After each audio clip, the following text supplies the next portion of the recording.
Annamalai IPS. இன்னைக்கு தமிழகத்தில் நிறைய உச்சரிக்கக்கூடிய பெயர் இந்த அண்ணாமலை ஐபிஎஸ். 2019 வருஷம் கடைசி வரைக்கும் இந்த அண்ணாமலையை யார் அப்படின்னு தமிழகத்தில் நிறைய பேருக்கு தெரியாது. இவர் 2019 கர்நாடகாவில் இருந்து தன்னுடைய ஐபிஎஸ் பதவியை ராஜினாமா செஞ்சுட்டு கரூரில் விவசாயம் செய்ய ஆரம்பித்து பொது சேவைகள் செய்ய ஆரம்பித்து கல்லூரி மாணவர்களிடையும் நிறைய பள்ளி மாணவர்களிடையும் நிறைய பேச ஆரம்பித்தார். அப்போ தான் இந்த ஐபிஎஸ் அண்ணாமலை அப்படின்ற பெயரும் தெரிய வந்தது, இவருடைய திறமையும் மக்களுக்கு தெரிய வந்தது. இந்த அண்ணாமலை ஐபிஎஸ் இப்போது தமிழகத்தில் இளைஞர்களை ஈர்க்கக்கூடிய ஒரு பெரிய சக்தியாக உருவெடுத்து வந்துட்டுருக்கிறாரு. இவர் நன்கு படித்தவர். இவரோட படிப்பு திறமையினால் நம்மளுடைய குடியரசுத் தலைவர் முன்னாடி குடியரசுத் தலைவர் மாளிகையில் உரையாற்றக்கூடிய ஒரு பெரிய பாக்கியத்தை பெற்றிருக்கிறார்.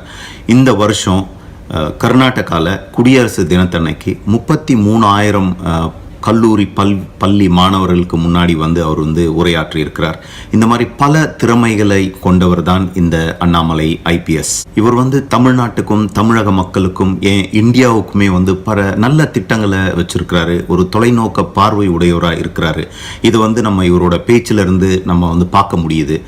அண்ணாமலையின் பேச்சும் திட்டங்களும் பார்த்திங்கன்னா இன்றைக்கி தமிழக மக்களிடத்தில் நிறைய வரவேற்பு பெற்றிருக்குது. மக்கள் ஈர்க்கப்படுறாங்க. குறிப்பாக இளைஞர்கள் இவரோட பேச்சிலிருந்து நிறைய ஒரு நல்ல ஒரு பயனடையக்கூடிய ஒரு பேச்சு திறமை இருக்குது. அந்த பேச்சால் நிறைய இளைஞர்கள் ஈர்க்கப்படுறாங்க. வளர்ந்த ஒரு நாடுனா எப்படி இருக்கணும் அப்படின்னு, இந்த வளர்ந்த நாடு எப்படி வந்துச்சுனாங்க, நல்லா படித்தவங்க நாட்டை வளர்த்துறதுக்கு உதவி செஞ்சிருச்சு. இப்போ இந்தியாவில் நம்ம வளரும் நாடுன்னு சொல்லிக்கிட்டே இருக்கோம். அப்துல் கலாம் 15 வருஷத்துக்கு முன்னாடி சொன்னார் 2020 இந்தியா வல்லரசு ஆகணும். உலகம் எங்கள் உலகம் மாதிரி கிடையாது. உங்கள் உலகம் பயங்கரமான ஒரு பரந்த உலகம், விஸ்தாரமான ஒரு உலகம். ரிஸ்க் எடுக்கணும். நீங்கள் தயவு செஞ்சு வேலை கிடச்சிருச்சு.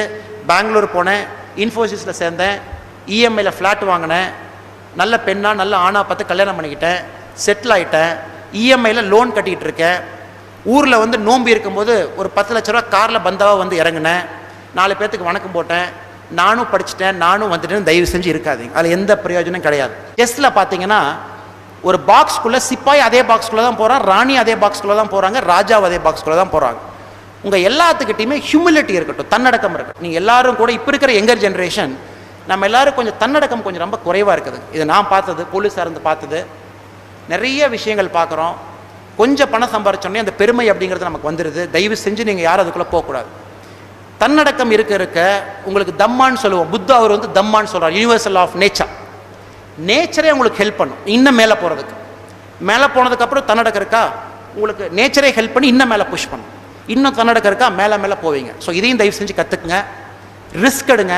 2030 இப்போ இருந்து 11 வருஷம் கழிச்சு அன்னைக்கு நீங்கள் இந்தியாவை யோசிச்சு பார்த்தீங்கன்னா இப்போ இது $2.7 trillion எக்கானமிங்க. இது ஒரு கேஷாக சொல்லணும் அப்படின்னா 40 லட்சம் கோடி நம்மளோட பொருளாதார வளர்ச்சி. இப்போ இந்தியாவில் 2030 நாம் இந்தியாவோட பொருளாதாரம் இது கம்பேர் பண்ணும்போது 4 மடங்கு இருக்குங்க. 4 டைம்ஸ் இருக்க போகுது. நீங்கள் வேணும்னு சொல்லுங்கள், வேண்டான்னு சொல்லுங்கள், அது நடந்தே தீரும். அதில் நீங்கள் வேல்யூ கிரியேட் பண்ண முடியுமா அப்படிங்கிறது தான் உங்கள் சிந்தனையாக இருக்கும். தயவு செஞ்சு நாம் பழம்பெருமைகளை பேசிக்கிட்டு எங்கள் அப்பா அப்படி, எங்கள் ஊர் அப்படி, எங்கள் தாத்தா அப்படி, எங்கள் ஊர் அப்படின்னு நம்ம இருக்கக்கூடாது. புது இந்தியாவில் நீங்களும் சேர்ந்துக்கணும் அப்படின்னா சில விஷயத்தை விடணும். அதனால தான் நானும் போலீஸ் சர்வீஸை விட்டேங்க. எனக்கு அது புது இந்தியா மேலே பெரிய ஒரு நம்பிக்கை இருக்குது. என் டார்கெட்டே நெக்ஸ்ட் 15 வருஷம். இப்போ நம்ம பேச்சுக்கள் அனைத்தும் மாநில அரசியலை பற்றி பேசுகிறார், இந்திய அரசியலை பற்றி பேசுகிறார், உலக அரசியலை பற்றி பேசுகிறார், இந்திய பொருளாதாரத்தை பற்றி பேசுகிறார், உலக பொருளாதாரத்தை பற்றி பேசுகிறார். ஸோ இது எல்லாமே இவர் ஒரு நல்ல ஒரு அறிவு திறமை உடைய ஒரு இளைய தலைவர் என்பதற்கான ஒரு எடுத்துக்காட்டாக இருக்குது. இதை எல்லாரும் நம்மளால் பார்க்க முடியுது. மைண்ட் செட் சேஞ்ச் பண்ணுறதுக்கு 18 வயசுலேருந்து 22 வயசு இருக்கிற பசங்கிட்ட நம்ம வேலை செய்யணும். நாம வாழ்ற வாழ்க்கை இந்த 50 வருஷம் கழிச்சு இந்த மாதிரி ஒரு வாழ்க்கை இருக்குமா அப்படிங்கிறனா அது டவுட்டுங்க. கொரோனா வைரஸ் ஜஸ்ட் ஒரு டெய்லர் தாங்க. விச் மீன்ஸ் நம்ம வாழ்க்கை முறையை நாம கொஞ்சம் மாற்றி அமைக்க வேண்டிய ஒரு நிர்பந்தத்தில் நம்ம இருக்கிறோங்க. இப்போ நான் ஏன் என்னோட வேலையை விட்டுட்டு வந்தேன். வேலையை வர்றது பெருசு இல்லை. நீங்களும் நிறைய பேர் வேலையை விட்டுருக்கீங்க. புதுசாக நான் எதுவும் பண்ணலீங்க. நீங்களும் வேலையை விட்டுட்டு வேற வேலையை செய்கிறீங்க. வேலை வர்றதுங்கிறது பெரிய விஷயம் கிடையாது. நான் எதுக்கு வேலையை விட்டேன் அப்படின்னாங்க, 9.5 வருஷம் வேலை செஞ்சுட்டோம். கிட்டத்தட்ட ஒரு 370 மர்டர்ஸ் பார்த்துட்டேன், கொலைகள் பார்த்துருக்கேன். ஒரு 600க்கு மேலே ரேப் பார்த்துருக்குறேங்க. 10,000 பேருக்கு மேலே ஆக்சிடென்ட்ல இறந்து போனதை பார்த்துருக்கேன். நிறைய விஷயங்கள் பார்த்துருக்கேன். பார்க்கக்கூடியாத விஷயங்களை பார்த்துருக்கேன், செய்யக்கூடியாத விஷயங்கள் செஞ்சுருக்கேன். 9.5 வருஷத்துல என் தர்மம் அது பண்ணியாச்சுங்க. அது பட் ஒரு காலகட்டத்தில் நீங்கள் உங்கள் லைஃப்பை, ஒரு 35 வயசு உங்கள் லைஃப் எப்படி இருக்குன்னு பார்த்தீங்கன்னா, இதே இந்தியாவில் இதே வேலையை இன்னும் 25 வருஷத்துக்கு செய்யணுமா, இல்லை நாமளும் வந்து ஒரு சின்ன தூணா வந்து சில மாற்றங்கள் கொண்டு வரக்கு ஒரு லீடர்ஷிப்போ ஒரு கோஆர்டினேஷனோ அந்த மாதிரி பண்ணணுமா அப்படின்னு. இப்போ தமிழ்நாடு பார்த்தீங்கன்னா, போன வருஷம் டாஸ்மாக் கடையில் சர்க்காரத்துக்கு வந்த, கவர்மெண்ட்டுக்கு வந்த வருமானம் பார்த்தீங்கன்னா 33,000 கோடி ரூபாய். இது வந்து நம்ம கவர்மெண்ட்ல வர்ற வருமானத்தில் 5ல் 1 பங்கு வந்து மதுலிருந்து வருதுங்க, நம்ம குடிக்கிற குடியிலிருந்து வருது. எல்லா கலெக்டருக்கும் மாசம் ரிவ்யூ மீட்டிங் போடுறோம். என்னப்பா கரூர்ல இந்த மாசம் மது கொஞ்சம் கம்மியாக சேல் ஆகிட்டு இருக்கே, கொஞ்சம் ஜாஸ்தி பண்ண கலெக்டர்னு சொல்லிட்டு ரெவென்யூ மினிஸ்டர் மீட்டிங் போடுவார். கலெக்டரோட பெர்ஃபார்மன்ஸ் வந்து மெஷர் பண்ணுவாங்க. இது வந்து எல்லா ஸ்டேட்லையுமே நடக்கிறது. சமுதாய பிரச்சனையை சால்வ் பண்ணுறதுக்கு நாமே உந்துதலாக இருக்கக்கூடாது, அது ஒரு காரணம். மது பிரச்சனையை வந்து கை வைக்கணும். இப்போ நிறைய பேர் கேட்குறாங்க, பாலிடிக்ஸ் போவீங்களா, பாலிடிக்ஸ் ஏன் போகக்கூடாது அப்படின்னு சொல்லிட்டு. இப்போ அரிஸ்டாட்டில் சொன்ன மாதிரிங்க, ஒரு மனுஷனோட highest level of public service வந்து பாலிடிக்ஸ்லாம் பண்ண முடியுங்க சில. பட் நல்லவர்கள் கூப்பிடும் போது நல்ல ஒரு மாற்றத்துக்காக நல்லா நமக்கு ஒரு பாதை தெரியுது, வித்தியாசமா ஒரு அப்ரோச் இருக்கு, ஒரு அணுகுமுறை இருக்குன்னா நான் மட்டும் இல்லை, கண்டிப்பா நீங்களும் ஒரு நாள் பாலிடிக்ஸ் வந்து தான் ஆகணும். அது வந்து நீங்க யாரும் தடுக்க முடியாத ஒரு சக்தி. அது நம்ம விவேகானந்தர் சொன்ன மாதிரி, அலை எடுத்துட்டீங்க அப்படின்னா அந்த அலையை ஸ்டாப் பண்ண முடியாது. துளியை ஸ்டாப் பண்ணலாங்க, 1 துளி 2 துளி 5 துளி நீங்க ஸ்டாப் பண்ணலாம், பட் அலையை வந்து ஸ்டாப் பண்ண முடியாதுங்க. சுனாமி வரும்போதெல்லாம் நமக்கு சொல்லிக் கொடுக்குற பாடம் அது. அலை வந்துச்சுன்னா அதுக்கு முன்னாடி மனுஷர்கள் வந்து வெறும் ஒரு சின்ன ஒரு புள்ளி தான். அது மாதிரி இது அலையா வரட்டும். உங்க எல்லாருமே நீங்க லீடர்ஸ், அதான் வி த லீடர்ஸ்னு சொல்லியிருக்கிறோங்க. நீங்க எல்லாருமே ஒரு தலைவன்.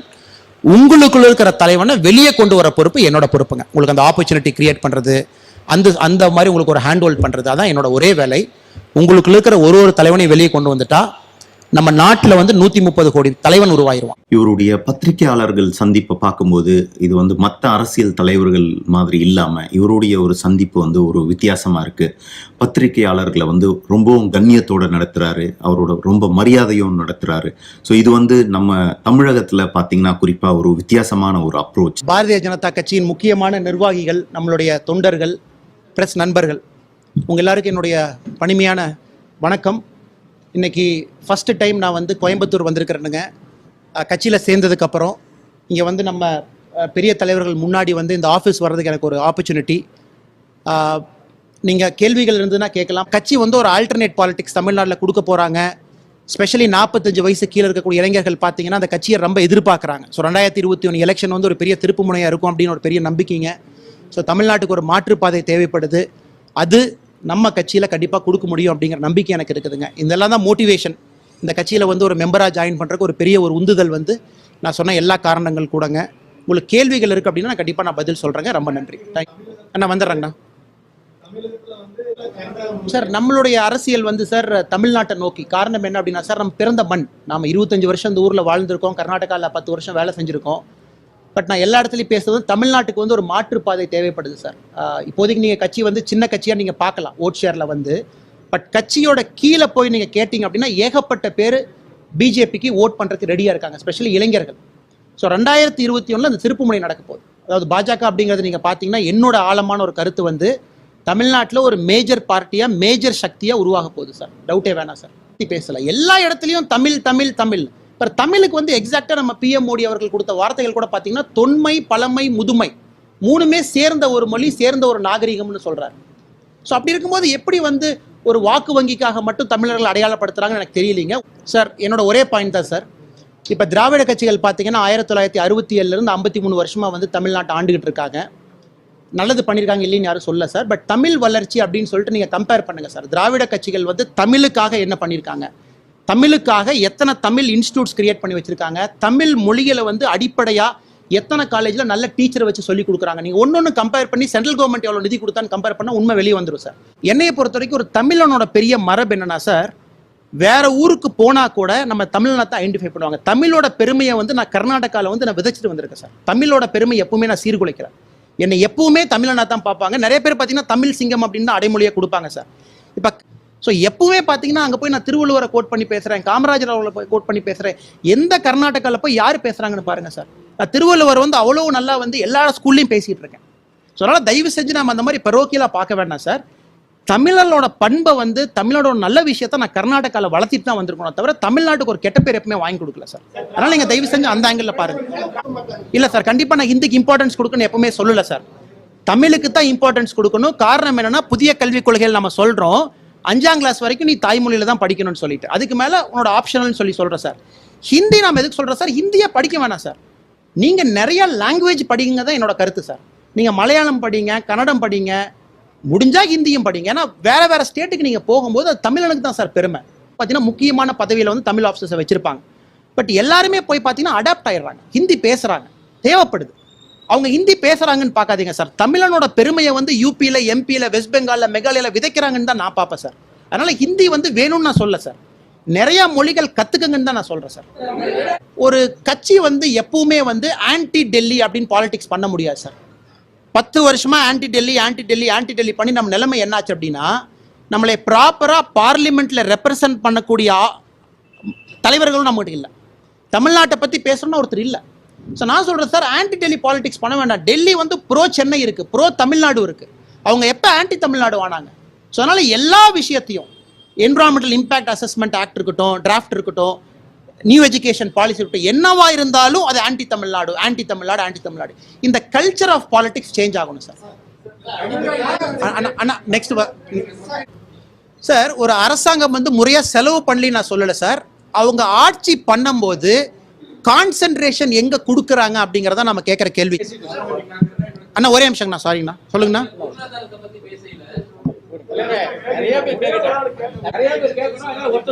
இல்லைங்க, அதாவது தமிழ்நாடு கவர்மெண்ட் அப்படின்னு நான் சொல்ல வர்றது sir, over a point of time இந்த மாதிரி பாலிடிக்ஸ் பண்ணா நம்ம ஜெயிச்சுக்குவோம் அப்படிங்கிற ஒரு காலகட்டத்தில் பாலிடிக்ஸ் நடந்துட்டு இருக்கு. அது வந்து பாரதிய ஜனதா கட்சி வந்து கண்டிப்பா மாற்றும் அப்படின்னு தான் நான் சொல்ல வரேன் சார்.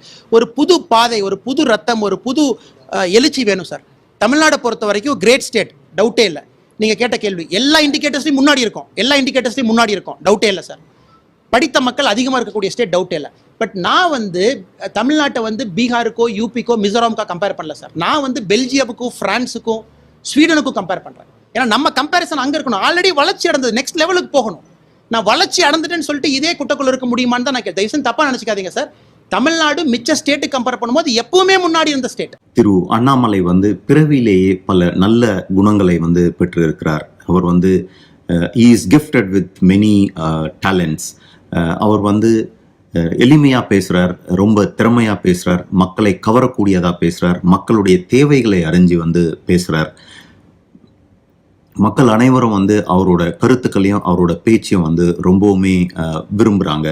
அவர் வந்து நம்ம எல்லாரையும் வந்து ஒரு பெருமை மிக்க தமிழர்கள் அப்படின்றத நம்மளுக்கு புரிய வைக்கிறார். நம்ம எல்லாருமே வந்து தைரியமான இந்தியர்கள் அப்படின்றதையும் புரிய வச்சிருக்கிறாரு. Good to be here with this young, eager audience of Dayanand Sagar College of Engineering. It's a privilege to be here among all the great achievers you have done. So today I thought it's a good idea to come before you and to share some experience from a force that I represent. Normally my force, the Indian Police Service, or the Indian Police, is generally known for its inaction, sometimes for its action, but most of the time for not acting on time. We don't hit the sweet spot correctly. Most of you blame. In fact, one of the participants, when I was walking in, she was telling me, I hate police generally, but you are an exception. I said, no, you're telling me only because I'm here. Before getting into that, so two things I have to talk to you in detail. Only then we can put things in proper place. This perception the Indian police have got is something that all of us are trying our best to come out of it. Normally you go to a movie, you see the bad fellow is always a cop, maybe a pot-bellied cop. That is the kind of character the movie always plays. Before coming to the service, whenever I see a fat cop, I get very angry. I say, oh look, this fellow must have taken a lot of money, he must be a corrupt fellow. That is why his belly is very fat. So after getting into the service, I'm working for about 7-8 years. Then I understood the simple rule. This person is fat because he gets up at 5 o'clock in the morning, leaves his home at 6 o'clock, reaches the police station at 7:30, starts his daily duty at 8 o'clock, attends God knows how many work he has to attend per day. He has to manage traffic, he has to catch a criminal, he has to go to a court, he has to attend the VVIP bandobas in the hot sun and in the pouring rain. By the time the day closes at 10 o'clock, he reaches home at 11. The whole family is slept. So many cops keep complaining. I never saw my son or daughter growing in front of me. He eats at unhealthy times. Breakfast at 11 o'clock, lunch at 3:30, dinner at 11:30 in the night. You do this for a month, then you will know how the pot belly automatically comes on you. Because the society puts so much responsibility on them. That was some responsibility which he cannot meet in the first place. So naturally, in fact, this perception, it took about 7 years to understand. The reason all of you say police is corrupt, because that is a myth that is built into the whole system. That myth gets reinforced every time you go to a movie, every time you see a paper, every time you hear your friends talking about cop. So this is the perception I want to set before I get into my talk. But why was I forced to act? Because the public chose not to act. Again, they say there is another video of you in the YouTube, in the Facebook, in the other social media, where on the pouring rain that you are there doing a service. No, I get paid for it. Every month I get my salary, and I'm supposed to do that because I'm a public servant. I've taken an oath on the national flag. But why were we supposed to go, maybe as a district head in the pouring rain, to go and save the situation? 5,000 vehicles stuck in a ghat because the ghat has, some mud has come in, it is blocked. Nobody wants to get out of their car. For the simple fact, if they get out, they get drenched. The public chose not to act, so we are forced to act. Generally, a public servant, if you look at it, most of the time we are forced to act because the public chooses not to act. If you look at the data, if you slightly analyze why crimes are increasing, our country registers about 30 lakh crime per year. That is the Indian Penal Code major crime. If you subdivide and analyze it, there are only certain crimes that is increasing. Murder is down, robbery is down, dacoity is down, all the important crimes are down. But what are the crimes that is increasing? Rioting. Rioting is a very serious crime. A group of people in the name of an organization, in the name of a political party, they decide to take law in their own hands, come out, create ruckus in the public area, destroy private property. It is very tough to control. Rioting is growing at double digit every year. Hate crimes.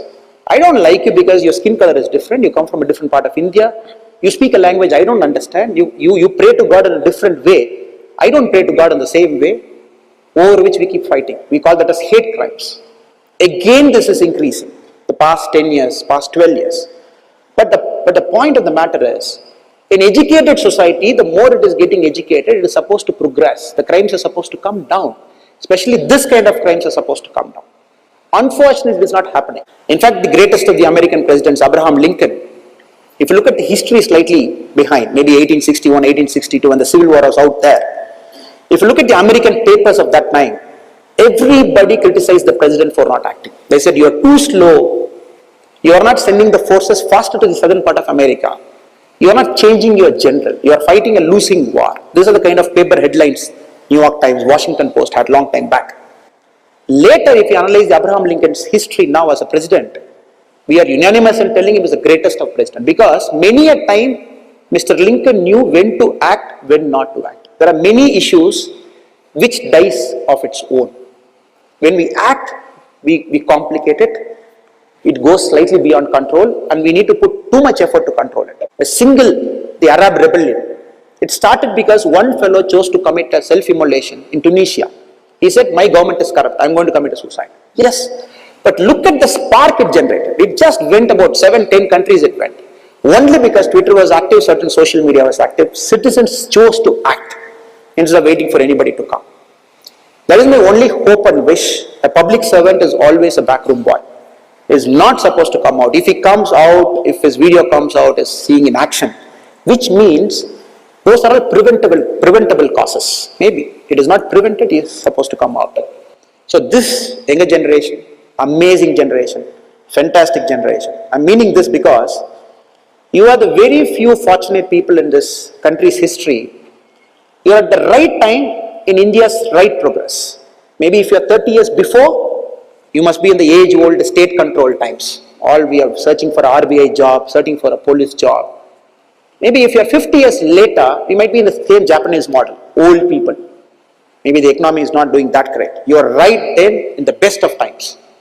Very few people had this opportunity. It is an opportunity for you to control the space you live in. Make sure your public service works to your best, to your optimum level. And I hope and pray this generation who is here will do that, will achieve that, and make sure you stand hands with us. We will act. But many a time you blame us for inaction because by the time we come there, things are beyond our control. It has achieved a momentum of its own. So act when you're required to act so that the public servant is forced not to act for the whole greater benefit of the society. I wish you the very best and may God be with you, whatever you want to do in life. Thank you so much. Thank you. Thiru Annamalai அவர்கள் ஒரு திறமையான ஒரு படித்த இளைஞர், ஒரு நல்ல ஒரு தலைவர் என்பதை அவருடைய பேச்சிலிருந்து நம்மளால் பார்க்க முடியுது. இவர் நம்முடைய இளைஞர்கள் எல்லாருக்கும் ஒரு முன்னோடியாக இருப்பார். தமிழக வளர்ச்சிக்கு ஒரு நல்ல தலைவராக இருப்பார். தமிழகத்தின் எதிர்பார்ப்புக்கும் தமிழக மக்களுடைய எதிர்பார்ப்பையும் பூர்த்தி செய்யக்கூடிய ஒரு நல்ல தலைவராக இருப்பார் என்பதை நம்மால் உணர முடிகிறது. தமிழ்நாட்டுக்கும் தமிழக மக்களுக்கும் பாடுபடக்கூடிய ஒரு சுயநலம் இல்லாத முற்போக்கு சிந்தனை உடைய ஒரு நல்ல தலைவர், இளைய தலைவர், படித்த இந்த இளைஞர் அண்ணாமலை. இவரை நாம் ஆதரிப்போம். நன்றி, வணக்கம்.